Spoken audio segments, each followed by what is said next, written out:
झाले आहेत. अमेरिकेचे राष्ट्राध्यक्ष डोनाल्ड ट्रम्प यांनी इराणला बिनशर्त शरणागती पत्करण्याचा इशारा दिलाय. समाज माध्यमांवरील संदेशातून ट्रम्प यांनी इराणचे सर्वोच्च नेते अली खमेनी यांना पदच्युत करण्याच्या कारवाई न करता अमेरिका त्यांना जीवे मारू शकते, मात्र सद्यस्थितीत अमेरिका अशा प्रकारची कारवाई टाळत असल्याचं म्हटलंय. इराणला बिनशर्त आत्मसमर्पण करण्याचं आवाहन करून त्यांनी खमेनी कुठे लपले आहेत याची माहिती अमेरिकेला आहे, मात्र त्यांना मारण्याचा सध्या विचार नसल्याचं आपल्या संदेशात म्हटलंय. नागरिकांवर किंवा सैनिकांवर क्षेपणास्त्र डागायची नाहीत यासाठीच अमेरिका कोणतंही पाऊल उचलत नसल्याचंही त्यांनी म्हटलं आहे.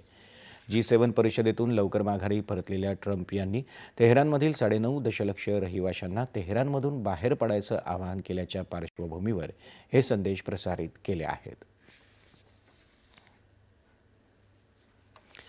या वर्षाच्या डिसेंबर महिन्यापर्यंत भारताचं लॉजिस्टिक शुल्क 9% येईल.